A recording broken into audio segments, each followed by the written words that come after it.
Hola a todos y a todos, bienvenidos a un nuevo capítulo de Plaza Constitución. Ya vamos en el episodio 8 de la temporada 5 este año 2024, así que cerrando el año hemos tenido grandes temas, así que síganos hasta fin de año y en una de esas renovamos contrata para el 2025. Seguimos por Estado Diario, nos pueden ver ahí en LinkedIn, YouTube, Spotify, Apple Podcasts, así que en todas las plataformas está nuestro programa disponible. Hola Josefina Kurt, hola con Francisco Cheche García. ¿Cómo están? Bien por acá. Hola, hola, ¿qué tal? Cheche, tengo una pregunta para ti. ¿Cómo A estuvo ver. la presentación de Pato Zapata, el libro? Brevemente, que te vi que Oye, estaba ahí de los sí, presentadores. Si nos puedes contar sí. en 30 segundos. Oye, bien, bien espectacular. Bueno, el libro es bien espectacular en el sentido, yo creo que varios que nos escuchan conocen el Justicia Constitucional 2008. Total. El Justicia Constitucional 2024 viene completamente recargado, casi 1100 páginas. Ya, Tiene churra. 7 capítulos nuevos, o sea, ya van 14 capítulos.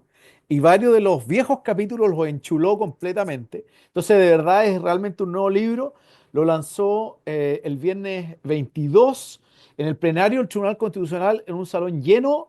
Y si mis Wow. cálculos no me fallan, habían entre 6 y 7 ministros del Tribunal Constitucional en primera fila, liderados por la presidenta. Entonces fue bien, bien Dale. espectacular, hartos académicos, alumnos, alumnas de él, en fin. Entonces la verdad que fue un espectáculo bien redondo, comentó Miquel Roca, el famoso constitucionalista Sí, español, total. uno de dos padres fundadores de la Constitución del 78 vivos, gran cosa. Hizo una primera reflexión sobre democracia y justicia constitucional y después de acá comentó la Cata Salem, Gonzalo García y yo. Así que estaba la familia Pato también, los papás, bien emocionantes.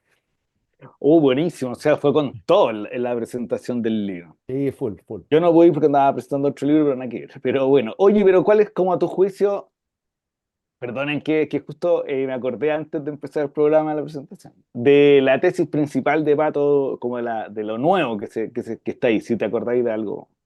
Sí, bueno, lo nuevo yo diría que son cosas más bien de consumismo comparado, ¿sí? Ya. Aunque es verdad que para nosotros tiene un capítulo eh, de inaplicabilidad que es bien interesante. Pero yo diría que y ahí hay una de las tesis que yo le critiqué, que tiene que ver con un debate bien entretenido que tenemos sobre qué hacer con las interpretaciones legales de los jueces que son inconstitucionales, ¿no?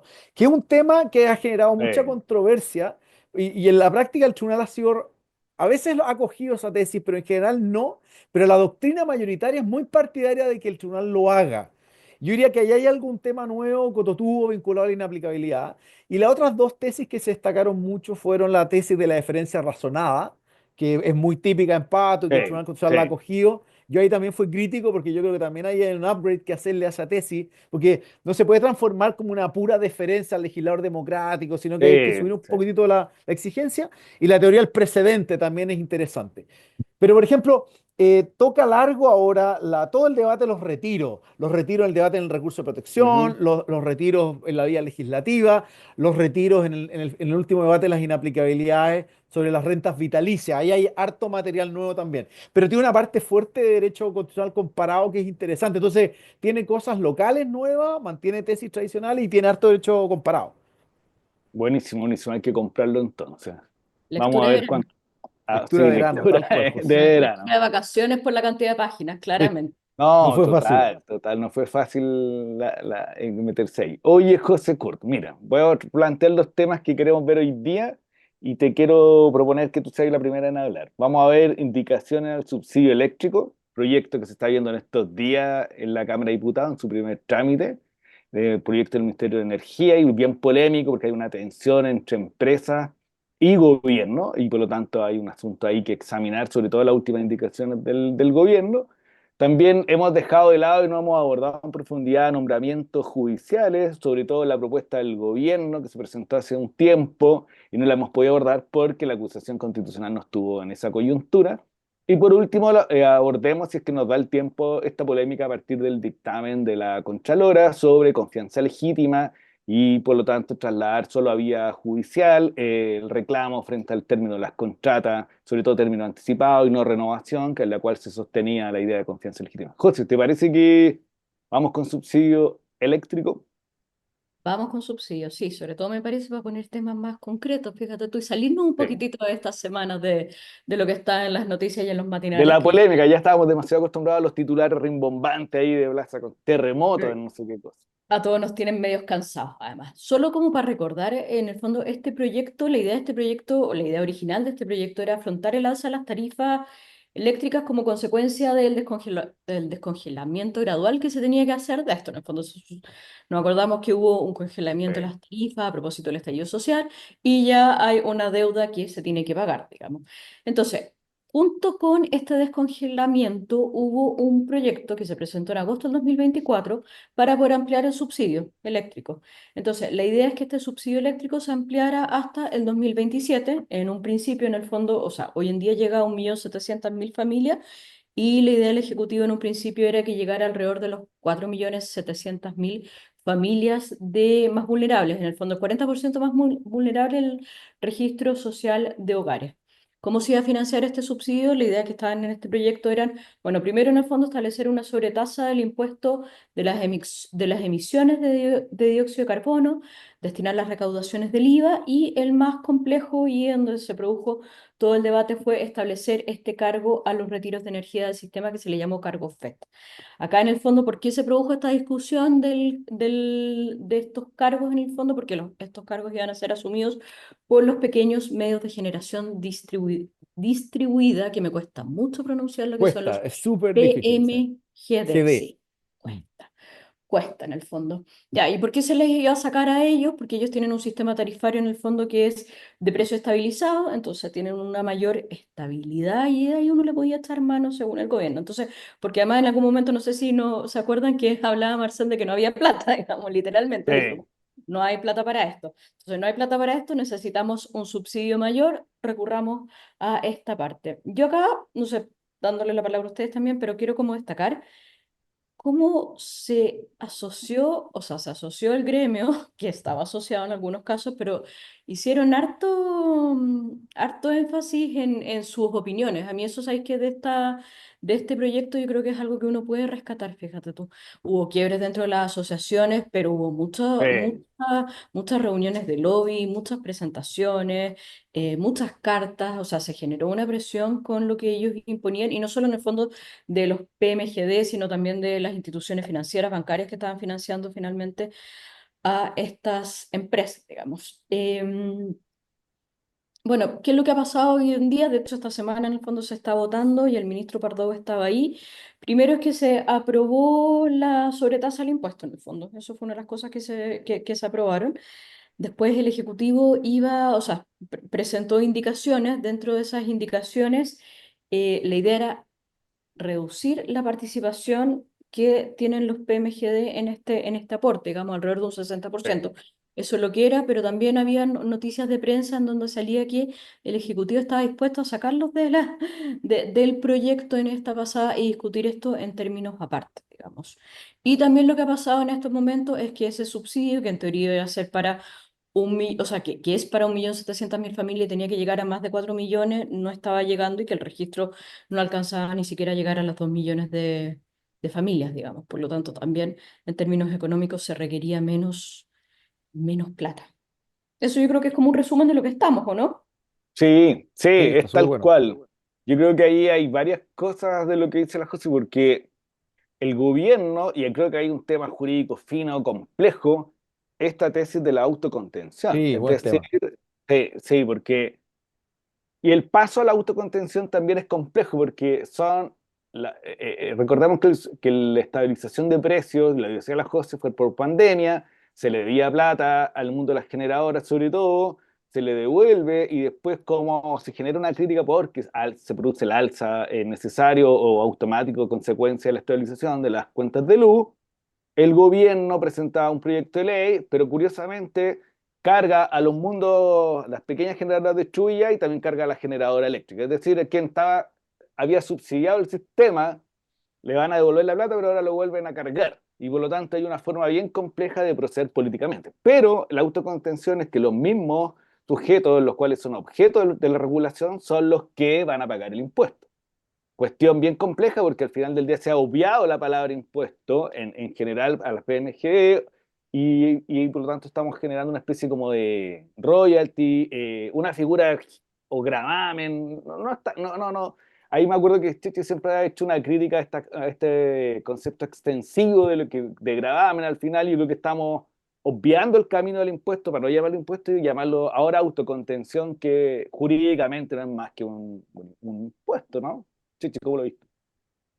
Sí, el debate, o sea, el debate como de política pública interesante, no, no solamente jurídico ha sido el debate de la autocontención. Los economistas han criticado harto esta cuestión, digamos, ¿no? Sí, Porque en el fondo se está instalando un principio. La idea que en un sector, cualquiera, se ha hablado de que esto sí, podría ser la educación superior, digamos, ¿no?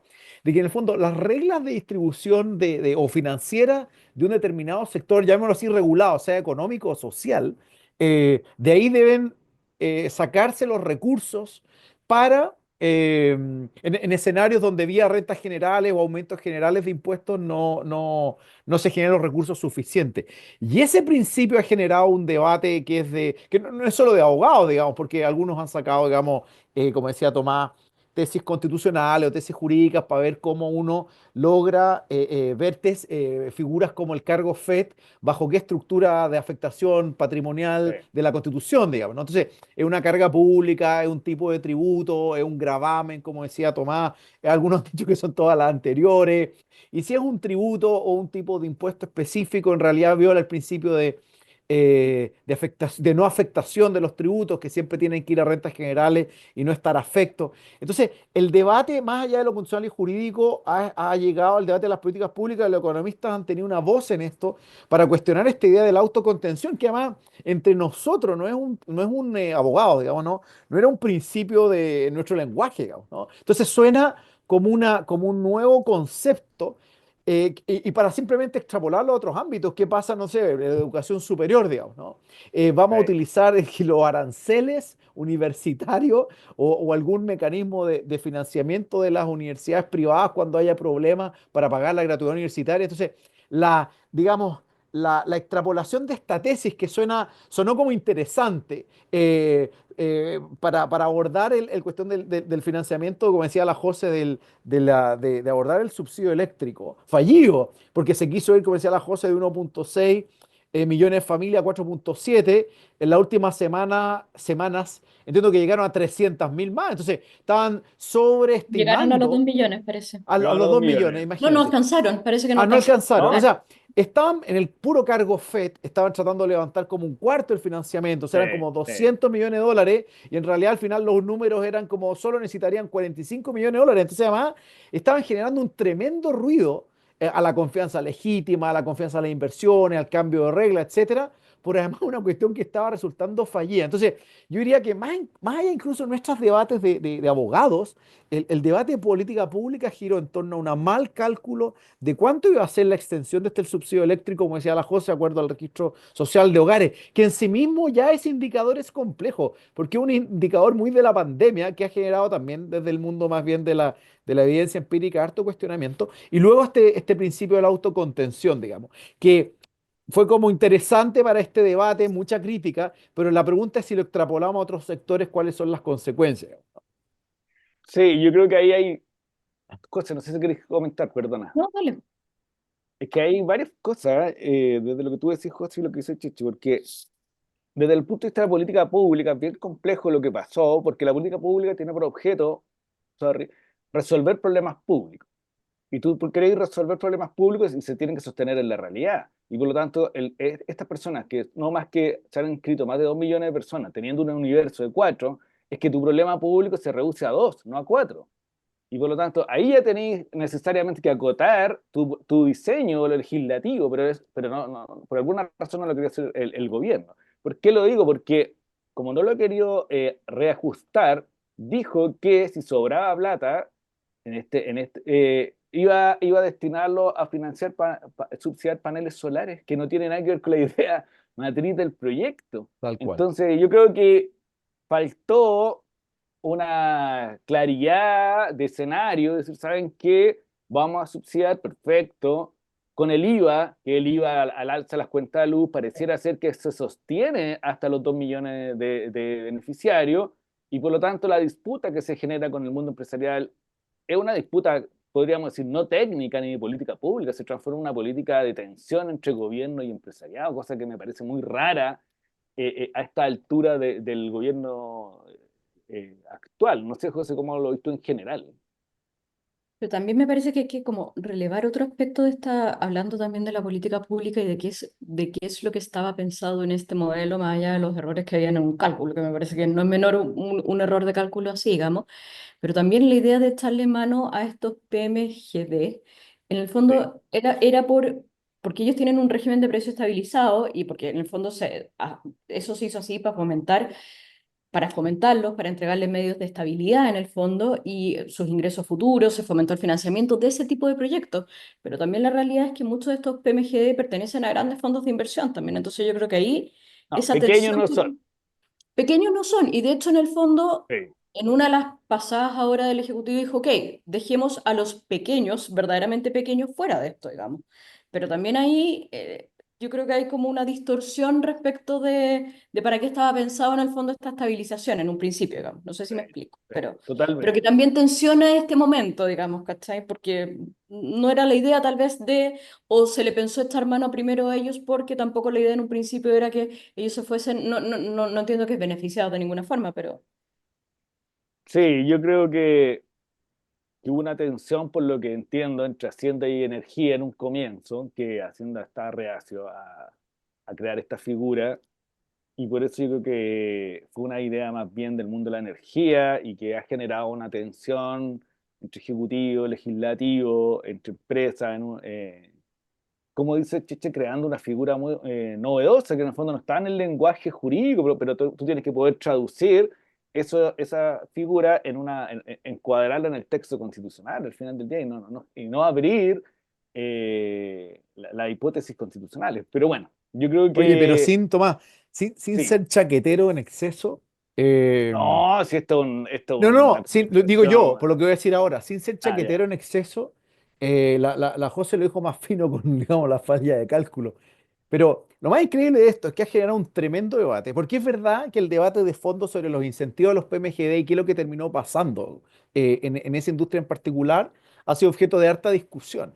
Lo que no hay mucha discusión es en el fondo lo que se trató de hacer a través de este proyecto y cambiar las reglas de manera intempestiva, de un día para otro, cuando había habido, digamos, Sí, sí. era un sistema. Esa cuestión, y entonces terminamos como en la peor versión como de la Latinoamérica que nos quisimos, banana, que nos quisimos escapar. Pero ya No, lo más increíble es que el tercer paso es que ahora, con todo lo que se produjo, el revuelo que se produjo, etcétera, el principio de autocontención incluido, etcétera, la facilidad con la que se está retirando este debate del pilar de los PMGD es tan rápida que uno dice, pero, o sea, armamos un tremendo revuelo, todo un debate de crecimiento sí. económico, falta de estabilidad de la regla, etcétera, todo el debate tributario, tratemos y fue de tenso también, fue ingrato verlo en la prensa, fue ingrato ver al ministro, a los ministros totalmente, haciéndose. pero con la facilidad con la que se está retirando el debate, entonces, insisto, Era sin como, ser bueno, bueno. chaquetero, No, no, no, sí, así como, ok, ya lo retiramos. perdona, y con el paso intermedio que decía Tomás, hoy ahora voy a tener 200 millones de dólares, los cuales 150 millones de dólares me sobran. Ah, vamos con los paneles solares. Entonces, yo creo que hay, o sea, improvisación, seamos diplomáticos, hay algo como de improvisación, y todo este capítulo le quita seriedad y rigor, digamos.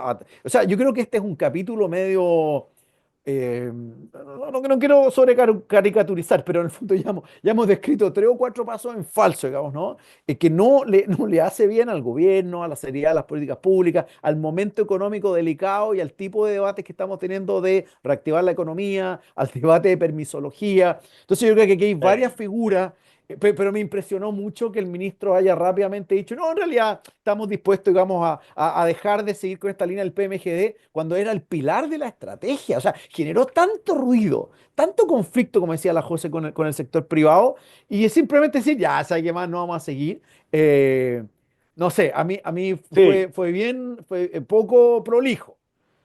yo creo que ha sido poco fino, me sumo a lo que ustedes dicen y voy a agregar otra cosa que tiene, va por otro lado, pero que puede sonar dificultoso, pero no lo es tanto, este impuesto verde que es el 100%, pero es un incentivo bien raro porque tú quieres ir descarbonizando y por lo tanto, pero al final el incentivo está en cobrarle esa plata. Es como inverso, ¿me explico? En vez de hacerlo desaparecer, como le vaya a cobrar un impuesto, mejor te conviene mantenerlo porque tenés que la plata la necesitas. Ok, es transitorio y todo, pero en el fondo es un incentivo, no es un desincentivo al Uber. Es lo que, entonces, bueno, creo que el Tenemos ministro, plata, en todo caso podemos resumir que tenemos plata y en teoría en esta oportunidad tenemos plata y se cubren los subsidios hasta ahora, total, digamos. Ahí estamos. Eso con el ¿eh? proyecto. Así Tal es, cual. tal cual, y con IVA alcanza. Vamos, nombramiento de los ministros y ministras de la Corte Suprema y del Poder Judicial en general. A partir de las acusaciones constitucionales se generó, o se ha generado hace mucho tiempo en realidad, distinguiría ahí entre acusaciones constitucionales y lo que vamos a conversar. Eh, cómo fijar un nuevo modelo de nombramiento del Poder Judicial, especialmente su cúspide, que es la Corte Suprema, pero también el resto de la judicatura, y cómo separar esta idea del nombramiento con las facultades correccionales. Yo creo que estos son, en general, y cómo resguardar, por lo tanto, la independencia judicial, lo que sostiene toda la discusión sobre nombramiento. Y el gobierno, saliendo el ministro Cordero y entrando el ministro Gajardo, han presentado un proyecto bien interesante, lo comentamos en general alguna vez, y que tiene que ver con que va a haber una comisión de nombramiento que va a hacer las ternas. Esta comisión va a proponer la terna que se va al presidente, el presidente elige uno o una para proponerle al Senado, por lo tanto, que elija un ministro o ministra de Corte Suprema. Me voy a enfocar en la cúspide del Poder Judicial. Y paralelamente, las facultades correccionales caerían en la Fiscalía Judicial, actualmente existente, en razón, por lo tanto, de separar a la Corte Suprema de estas facultades que hoy día tiene y dar garantía de imparcialidad, por llamarlo de alguna manera, a la judicatura completa. Entonces yo creo que más o menos eso, si les parece, comentamos, damos una vuelta, qué les parece el proyecto, cuáles cosas se podrían mejorar y de qué manera podemos avanzar, si es que podemos avanzar de aquí a lo que queda el gobierno en una reforma de este sistema. Cheche, quería empezar tú, como empezó la José en la vuelta Vamos. anterior. Oye, entonces, este es un debate, como tú decís, largo. Y fue un debate especialmente relevante en ambos procesos constituyentes, fallidos, los pasados. En esto se pronunció expresamente el primer informe de la Comisión de Venecia respecto al proyecto de la ¿Cierto? Convención. Eh, Creo que el segundo informe de la Comisión de Venecia para el Consejo Constitucional, o más bien analizó el anteproyecto final de los expertos, me parece que no se pronunció sobre esta cuestión, pero un debate de hacernos cargo del problema del gobierno judicial. ¿Y para qué? Para los que no han seguido mucho este debate, en los términos súper técnicos que lo explicó Tomás, pero en el fondo para separar las funciones jurisdiccionales de las otras de gobierno judicial. O sea, en el fondo, tener jueces haciendo la pega de jueces, de uniformar el derecho en la corte, y de resolver las controversias jurídicas, el resto de los jueces, y dejar las pegas administrativas, de capacitación y correccionales a otros órganos, digamos, ¿no? Que no sean los superiores jerárquicos respectivos de la judicatura. Entonces, ¿y por qué esto es importante? Porque luego el presidente Piñera había presentado en paralelo una comisión de nombramientos judiciales con autonomía constitucional, etcétera. Y claro, la Corte Suprema respondía, súper interesante este debate, pero la pregunta es quién se hace cargo de los otros labores de los otros tres labores principales del gobierno judicial. Entonces, siempre hay muchas propuestas también académicas, por ejemplo, la que tiró la UAI, seguían Sí, pegadas en el problema del nombramiento. Entonces había una sensación como de insuficiencia de esas propuestas, porque alguien se tenía que hacer cargo del resto, y además están todo el otro debate, quién nombra a los conservadores, a los notarios, que es otro problema, digamos, ¿no? sí. Entonces la Corte siempre decía, perfecto, yo voy a ser la encargada de resolver el derecho, quítenme toda la superintendencia, pero quítenmela en serio. Entonces, este proyecto trata de hacerse cargo de eso, lo hace en los términos que establece Tomás. Y a la base está en la materia de nombramiento, esta comisión de nombramiento que está integrada, digamos, por cinco miembros de este directorio, tres de los cuales vienen del Poder Judicial, digamos, y son electos por sorteos, un ministro de la Corte Suprema, un ministro de la Corte de Apelaciones, un juez de instancia, digamos, ¿no? Para tener una mayoría 3-2 judicial en esa comisión, que le puede encargar un mecanismo de selección a la Academia Judicial. eh, y luego lo que explicó Tomás, digamos, formar ternas, en fin. Ahora, claro, para poner solo un punto que aquí se ha trabado la liti, es qué hacemos con el nombramiento de los ministros de la Corte Suprema, que siguen este esquema, pero se mantiene la confirmación del Senado por 2/3. Y eso ha generado gran debate, digamos, ¿no? Porque en el fondo a la base del problema de la, llamémoslo así, de las acusaciones constitucionales recientes, la destitución de dos ministros de la Corte Suprema, hemos tenido, y el caso Audio, hemos tenido todo el debate acerca de en qué parte de la cadena de nombramiento, especialmente un ministro de la Corte Suprema, se produce el tráfico de influencia, las influencias indebidas, por un lado, y por otro lado, la politización del proceso. Y ahí hay posiciones muy contrapuestas y no hay un diagnóstico común. Entonces aquí hay como camisetas, ¿no? Hay barras bravas. El problema se produce en el Ejecutivo. El problema se produce en la quina hoy día que se arma en la Corte Suprema. Otros dicen el problema es el Senado y desde que el Senado está interviniendo en el proceso de la reforma del 97 se produce el problema. Y es curioso porque, claro, todos están preocupados de cómo se nombraron ministros de la Corte Suprema, es lo más llamativo de este debate. Y aquí y no hay posición, y yo no sé cómo se va a resolver. Por un lado, la cuestión técnica, porque tiene que ver con si la política va a estar arriba de la mesa o la queremos esconder sobre la base de estas pretensiones como técnicas, que son un poco naif, creo yo, digamos, ¿no? Porque asumen que la Corte Suprema no tiene ni un rol político en nuestro sistema de gobierno, lo cual yo creo que es equivocado. Es como asumir que la tercera la sala de la Corte Sí. Suprema no ha rediseñado políticas públicas en todo este tiempo y lo ha hecho a través de distintos mecanismos. Y el recurso de protección esencialmente se ha transformado, nos guste o no nos guste, en un mecanismo, digamos, yo no quiero decir de diseño de política pública, porque sería un exceso, digamos, ¿no? Pero en el fondo, en nuestro sistema de gobernanza de decisiones públicas. Y por lo tanto, Perdona, te interrumpo un segundo, eh, que no es menor lo que tú acabas de decir, porque el tema 3 si lo abordamos, que es confianza legítima, es la jurisprudencia de recursos de protección que ha edificado un modelo de empleo público. Es decir, no es menor lo que tú estás diciendo. tal cual. Entonces, y la otra discusión es, ya está bien, están estos mecanismos de influencia indebida, del el rol que tienen los senadores, los famosos operadores judiciales, todo lo que hemos leído en los últimos meses.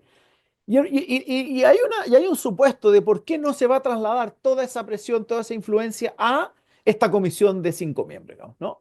Entonces, y por otro lado, la Corte Suprema tiene sus propias propuestas. Y este mecanismo que ha sido propuesto ahora por el Ministerio de Justicia es un mecanismo, por así decirlo, nacional y centralizado para nombrar a todo el sistema. Y la Corte Sí. Suprema, aunque es verdad que esta propuesta más bien la lidera el ministro Sergio Muñoz, tenía un modelo descentralizado. O sea, en el fondo tener... Hizo harto eh, hincapié a eso en sus informes la Corte Suprema, en la necesidad en el fondo de que se representaran las regiones o tal que no cual. fuese, sí, y acá Sí. no Entonces se representa lo más mínimo. hay varias tensiones en esta propuesta y por así decirlo, ni hay un diagnóstico común y el punto de vista de la propuesta del gobierno a mí me parece bien sensata de todas las propuestas que están compitiendo. Eh, pero hay diferencias sobre, yo diría, sobre los diagnósticos, en fin, pero yo creo que se está trabando la lista y respecto a qué hacemos con los ministros de la Corte Suprema y yo creo que aquí hay como visiones súper tecnocráticas e irrealistas y visiones que tratan de tomar esta cuestión. Y termino con esto. Y yo no veo cómo le van a quitar al Senado la Sí. atribución de ser partícipe del nombramiento de los ministros de la Corte Suprema. No, no veo cómo ellos van a renunciar a esto, cabrón. Yo José, comparto, o sea, a ver, yo creo que la propuesta del Ejecutivo fue una propuesta en el fondo concreta, sensata, frente a un momento muy complejo que, que no abordaba todo lo que se podía abordar, digamos, o sea, y deja mucho entregado también a la ley, digamos, o sea, no sé si con eso vamos a solucionar todos los problemas que existen en esta materia y vamos a darle gusto también a todos, porque la verdad es que como tú deciste, hay harta, o sea, esto viene desde hace mucho tiempo discutiéndose cuál será el mejor modelo y la verdad es que yo no tengo una posición respecto a cuál será el mejor modelo, digamos, o sea, yo sí. como lo que sí, ahora en el fondo el proyecto que me parece que no sé si va a ver la luz, yo creo que no va a ser nomás, digamos, ¿no? Porque se refundió con otros 7 proyectos, otras 7 reformas, digamos, ¿no? En el fondo la Cámara dio la autorización para que el proyecto se refundiera y con eso ya la discusión se va a abrir completamente, digamos. Ahora el proyecto está con suma urgencia, pero no, yo creo que lo veo difícil, digamos, veo difícil el avance. Ahora, tal vez si uno pudiese rescatar algo positivo es que finalmente hay una propuesta, se va a tener que discutir todos los modelos que están en esas distintas, en el fondo, reformas, en esos distintos boletines, digamos. Se va a tener que lograrse de alguna forma u otra llegar a algún tipo de consenso. Comparto también contigo que es difícil que el Senado deje de jugar ahí un rol, digamos. Oye, Veo. José, y te digo, y Sí. además en el tema del realismo político, acaban de anunciar que se va a presentar la reforma constitucional, que ahora sí va a reformar el Sí, sistema tema político. político. O sea, o sea, ¿Y qué es de imagínate, los esto ya senadores? mata, mata a la otra, ¿Y qué es de los senadores? Y que por es de lo los senadores. tanto, sí, es cierto, yo creo, parto por ahí. Yo creo que el realismo, la coyuntura nos dice que no va a haber o va a ser muy difícil que avance la reforma por judicial y también la política, ¿eh? Porque al final del día se van a producir un neteo entre ambas y ninguna va a avanzar en el siguiente sentido, porque los incentivos en materia judicial se descomprimieron a partir de las acusaciones constitucionales y parece que ya el tema, fuimos por la coyuntura hacia otro mundo, y en materia de sistema político, en un año electoral, ¿qué reforma puede ser muy mínima? No tengo idea. Es decir, no sé qué se podría aprobar. En una de esas, los que renuncian y pierden el escaño si se renuncian al partido, cuando en este Congreso ha sido donde se produjo ese fenómeno, no lo veo claro. Ahora, sobre la reforma misma, al Perdona, sistema... Tomás, antes Sí, de sacarte sí, este sí. pequeño divertimento, digamos, intelectual. Lo otro, como una nota al pie. A mí me ha llamado mucho la atención, no sé a ustedes, pero, bueno, y no me quiero ir, digamos, a la luna con este comentario, pero simplemente para mostrar lo que está pasando hoy día en el Congreso. Yo quedaba muy aterrorizado con el debate que hubo en la ley de presupuesto. No sé si ustedes lo siguieron, pero la Pero cantidad total, de reformas a leyes sí, permanentes, meter el test de droga al presidente y a los ministros, tratar de suspender el sistema de selección escolar. O sea, yo en el pasado he defendido las posiciones, yo diría ortodoxas constitucionales, de no usar la ley de presupuesto para meter eh, políticas públicas completas, glosas presupuestarias que completamente distorsionan lo que es la ley de presupuesto. Y ahora, en este periodo, los parlamentarios de oposición, aquí quiero, digamos, quiero hacer la autocrítica, digamos, para los que somos momios, realmente se abusó de este tipo de glosas presupuestarias para meter la ley de presupuesto cualquier cosa. Entonces, es en ese escenario donde se va a discutir la reforma política y en ese escenario donde se eh, discutiría la reforma de nombramientos pero, judiciales. sí, sí, total, total. Y te voy a hacer una otra divagación sobre lo mismo, va a ser otro Zoom, que tiene que ver con presupuesto. El rechazo a partida, sobre todo el tesoro público, al final del día, en el año anterior al año electoral, tiene que ver con restringir programas. Si no, no es menor la vuelta de la disputa de los rechazos de las partidas, ¿me explico? Tú obligáis a Marcela a reducir presupuesto porque vaya a reducir el margen de maniobra del Ejecutivo en el último gobierno, cosa que me parece bien absurdo porque va a tener que discutir todo de nuevo, entrando un nuevo, el próximo año no va a haber nuevo gobierno. Entonces estáis restringiendo el diseño de política pública a partir de una lógica electoral. Además de lo que tú decís que hay un problema con la naturaleza misma de lo que se discute en presupuesto. Entonces, da para un programa en sí mismo esa ley, yo creo. Pero qué alegría que este te lo haya planteado. Fíjate, yo lo pensé, tía, pero que lo haya No planteado con sé, Una, honestidad. no, al Voy, revés. Además, como que lo tenía ahí y aprovechó cualquier oportunidad para meter el tema, No, porque no, me acordé ahora del muy escenario. bien, muy bien, Además, había muy una bien. muy buena columna de Ricardo Solari sobre esto el fin de semana. Y yo Sí, no, estando del otro lado de Ricardo Solari, me parece completamente correcto. Pero este es el punto, es pero, exactamente lo mismo, perdona, del uso, lo comentamos la otra vez, del uso de las acusaciones dobles, ¿no? Las acusaciones pero ¿sabéis dobles, qué? Sí, dale, perdona, que para tengo... terminar, las acusaciones Sí, dobles, acusación constitucional doble contra la ministra Vivanco y el ministro Muñoz, eso lo hemos discutido. O sea, sí, al fondo, todo esto son boomerangs para cuando la actual oposición sea gobierno en el sí, pasado pues, y les da esta exactamente. artillería constitucional a la futura oposición, ¿no? Que la tuvo que vivir ahora. Entonces, vamos en una espiral de la pero se han tuya y dos sobrepasado más los límites. O sea, y a se están a mí sobrepasando también los me tocó límites estar en el institucionales. Ejecutivo, uno pelea la ley de presupuesto, tú peleas cosas que se... Uno, cada vez las leyes de presupuestos tienen más adicionales, digamos.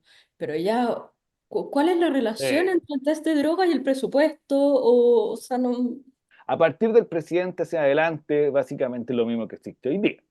Por lo tanto, lo que se hace es sacar a la Corte Suprema de la facultad que tiene para proponer la externa a la esquina y se la entrega a este Consejo. Cuestión que si uno lo lee desde el punto de vista del diseño, es un castigo a la Corte Suprema. Pero, como dice Chicha, no es tan claro dónde empieza la culpa de uno y termina la del otro, porque al final del día el caso de Jean-Pierre Matus, también de Vivanco, eran sobre la carrera hacia el nombramiento en el Senado. Por lo tanto, yo creo que ahí hay que también poner cierto hincapié en cuál, no privarle la atribución al Senado, porque el proyecto recoge una tradición que existe, sino cuáles son esas restricciones, requisitos. Acuérdense que yo justo al pasar dije a lo mejor una audiencia pública, lo escribí en una columna, pero también, y con esto cierro, ojo con la correccional y la fiscalía judicial, que tienen un rol, emite informes, tiene un rol en los juicios, entonces yo creo que hay que dar una segunda vuelta ahí. Vamos a confianza legítima, ¿les parece? Si cerramos el capítulo de hoy. Cerremos con eso. La nueva Contralora, Dorothy Pérez, en sus primeras acciones en el cargo, emitió un dictamen que ha generado bastante polémica en el mundo público.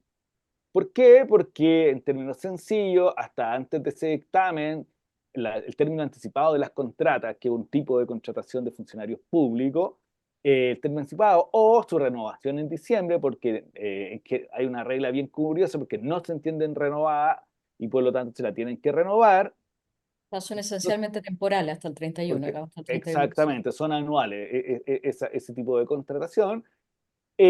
Pero tanto el ex Contralor como la Corte Suprema han construido una tesis de que las personas tienen una justa expectativa, lo que se llama confianza legítima en el derecho administrativo, de que van a ser renovadas sus contratos. Y esto se fue extendiendo de 2 años a la última jurisprudencia, 5 años en la Corte Suprema. ¿Qué pasó? Que la Contralora, en su razonamiento jurídico, dice, sabe que esto es un tema de naturaleza judicial y, de acuerdo a la ley orgánica de la Contraloría, en los temas judiciales se tienen que ver en tribunales y por lo tanto la Contraloría no se puede. Cuestión que generó un terremoto, más allá de nuestros vocablos rimbombantes para cada problema que hay en Chile, porque las personas, los funcionarios y funcionarias recurrían o a la Contraloría, que también iba en espejo con la Corte Suprema y por lo tanto había reconocido esta tesis de la confianza legítima, o a la Corte. Claro, y ¿Qué pasó? se produjo un Perdona, desfase en el fondo, se sí, produjo un dale, desfase dale. en los plazos en el fondo, porque tanto la Corte Suprema como la Contraloría estaban de acuerdo en el principio de confianza legítima, entendiendo en el fondo que después de la segunda renovación se te iba a Sí, renovar 2 años. indefinidamente esta contrata, digamos, 2 años, digamos. Sí, Pero lo que pasó es que como la Corte cambió a 5 años, ahí se produjo como el descalabro de qué opinaba Contraloría con esto, digamos. Y sí. Y ahí quiero fijar Una dos o tres confianza cuestiones. legítima más débil la de la Corte. Exacto. Entonces, dos o tres cosas. Po. Uno, que es lo que veníamos, justo hablamos al pasar de cómo la jurisprudencia ha edificado el modelo de empleo público, porque al final del día, hasta hace unos años atrás, que era bien complejo el escenario para los funcionarios públicos, sobre todo para los cambios de gobierno, porque se producía el término de contrata masiva, se empezó a construir una jurisprudencia de cierta tuteladora y en espejo de la Contraloría. Pero hoy día el Perdona, escenario, Tomás. sí, Tomás, y dale. contra la opinión del Tribunal Constitucional, ¿te acordáis? Además, po, además que hay una discusión, porque también, bueno, eso tiene otra arista que tenía que ver con la recurribilidad a la tutela laboral y que el TC dijo que no era inaplicable y por lo tanto era la Contraloría el lugar donde los funcionarios públicos deberían recurrir, pero con esta tesis, esa tesis antigua del TC también entra en desuso total y por Total. lo tanto estamos en un escenario en que los funcionarios, al ser terminados sus contratos anticipadamente, solo les va a quedar recurrir a las cortes por vía de protección para amparar su derecho. Entonces, les doy la palabra más o menos cuáles son los temas que a ustedes les importa sobre este asunto, cómo lo ven. a mí me José, pareció dale tú. interesante, fíjate tú, que estuviésemos hablando de un dictamen. Encuentro que hace mucho rato que no se hablaba de un dictamen a propósito de Contraloría, Sí, sino que es no cierto, había es cierto. Contralora, que está, sí, así que Sí, la finalmente íbamos siguiendo, pero no teníamos dictamen. Sí. eso. Y otro punto me pareció, claro, interesante también como hay harta jurisprudencia de Contraloría respecto de cuando un hecho es litigioso, digamos, en el fondo, y había harta jurisprudencia de Sí, que no solo por el hecho de que esto pudiese ser debatido o debatible implicaba que era un asunto litigioso. O sea, Contraloría por lo general cuando le interesaba meterse, se metía en los asuntos independiente que estuviesen tratados por los tribunales de justicia, digamos. Había veces en donde uno podría tener el mismo objeto, no lo hacía, pero no había también una claridad respecto de eso. Lo que sí era claro era que en el fondo el hecho de que pudiese discutirse en tribunales no necesariamente implicaba la abstención de Contraloría, solo para efectos como de qué es lo que es esta cláusula Sí. de hecho litigioso para no pronunciarse. Me parece que es relevante, fíjate tú, yo creo que acá volvemos de nuevo a un tema que esto hay que resolverlo a través de una reforma legislativa, digamos, ¿no? Esto no puede ser resuelto así, nomás, como se está resolviendo. O sea, esto es una modificación al sistema de empleo, es algo que se debe hace mucho Sí. tiempo, es algo que se tiene que hacer. En el fondo tiene que haber una flexibilización laboral, tiene que haber un sistema, yo creo, como único de empleo, digamos, a dejar hacer estas distinciones. Había una nota esta semana en la prensa respecto de como de porcentajes de contrataciones, de contrata, cuánto implicaban, y ahí saqué el dato que eran más del 56% de la categoría contractual del Estado. Entonces, no es menor lo que afecta esto a los funcionarios públicos, digamos. Sí, por eso está movilizado. También hay una cosa ahí, perdona, te sigo y concuerdo perfecto con todo lo que hay dicho, que al final no se ha tomado, bueno, pero siempre ha costado hacerse cargo de lo legislativo en materia funcionarial pública. Porque hay una disputa ahí sobre el modelo de empleo público. Algunos creen que el modelo de empleo público como estatuto administrativo debería dejar de existir, todos por código del trabajo, bla, bla, bla. Entonces hay una disputa política bien compleja ahí. Pero también me pasa que eh, la idea de la confianza legítima es una tesis que se planteó, que vuela en fondo, pero en el fondo la discusión yo creo que se va a trasladar a otro tipo de sostén administrativo, por decirlo así. Va a ir paseando un poco la idea de confianza legítima, el fundamento del acto administrativo, porque ese es imposible porque está sostenido en la ley de procedimiento administrativo. Entonces yo creo que esta idea de la discrecionalidad del Estado va a estar en tela de juicio. ¿Por qué lo recuerdo? Porque cuando uno examina las sentencias de la Corte Suprema, hace una distinción entre confianza legítima y discrecionalidad, sobre todo en términos anticipados. Ahí hay una discusión que si se puede o no extender a la término de la contrata a fin de año. Pero en el fondo requiere siempre un sostén de habilitación, la facultad discrecional, que no puede ser automática para el Estado. Entonces yo creo que ahí se va a generar, va a trasladarse un poco la discusión de confianza hacia el fundamento del acto administrativo. Eso es mi apreciación muy inicial, como viendo, porque la Contralora dice, bueno, en los casos que usted invoque confianza legítima, tiene que irse al tribunal. Y si entonces invoco otro asunto. Sí, yo lo veo muy complicado. Bueno, primero una cuestión más de farándula, que, para que no nos crean que somos tan pacatos, digamos, y no contamos todo el contexto. Acá hay algo muy sabroso, además, que tiene que ver un cambio de criterio de la Contraloría, que no es solamente un criterio técnico, otro cambio en la doctrina jurisprudencial. Además, ustedes saben, los que nos están escuchando, que Sí. la jurisprudencia de la Contraloría es obligatoria para la administración. Entonces, esto no es broma, aquí el precedente funciona en serio, digamos, ¿no? No, no, Entonces, total, total. y este era uno de los grandes legados, quizás el principal legado que había dejado el ex contralor, digamos, ¿no? Entonces aquí además hay un pequeño escándalo de la farándula del derecho administrativo, digamos, que ha sido bastante sabroso y bastante tocado, digamos, ¿no? Que echa abajo además las tesis del poder impersonal de nuestro querido Diego Portales, porque ha transformado también un conflicto entre el contralor saliente y la nueva contralora, y todo esto se ha visto por los diarios, en fin, digamos, ¿no? Así que hay una dimensión, perdonen la frivolidad, de farándula en esta cuestión que suena muy técnica, pero también. Sí, Y la segunda que han mencionado ustedes, que yo también la quisiera destacar, es todo el debate del empleo público. Y esto lo veo re complicado porque estamos en el peor de los escenarios, porque en un escenario tenemos la judicialización del sistema, digamos, ¿no? Y como decía la José, nuestro modelo de empleo público debería operar por ley 80-20, ¿no? 80% de planta, 20% en las otras categorías, digamos, ¿no? Y la verdad es que estamos ya solo como decía la José, en 56% en las contratas, rompiendo el modelo legal de empleo público sin que sí. tenga muchas soluciones. Entonces, por un extremo tenemos ahora, después del dictamen, la judicialización de esta cuestión.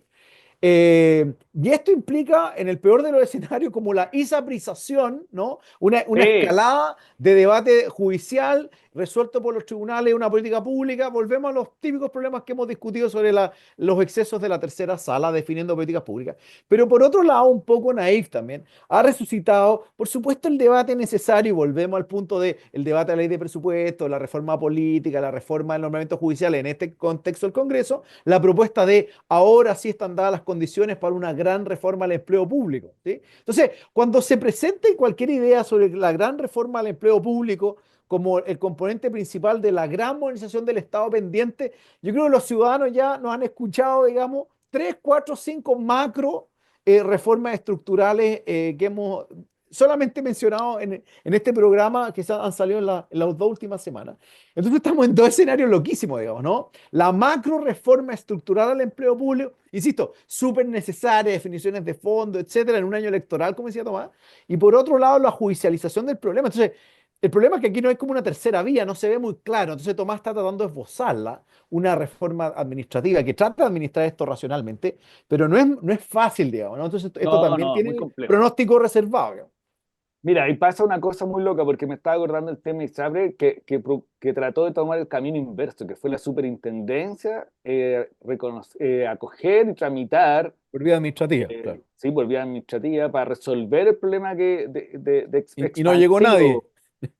Muy poco, No llegó porque, nadie. claro, que al final hay un mercado de costa ahí y no estaban disponibles la super a pagar costas, po. Pero ¿qué te quiero decir? Bueno, yo creo que es un tema abierto, un tema muy complejo, sobre todo lo que hemos tratado acá, de que el funcionario público, además es un sujeto, por decirlo así, difícil de abordar, porque tiene cierta estabilidad, en general, comparativamente, que no tiene malas remuneraciones, entonces no es objeto del deseo de la regulación del poder político. Todo lo contrario, ojalá se mantenga ahí en una situación, en stand-by permanente, que no les meta ruido. Pero bueno, yo creo que hemos hablado bastante.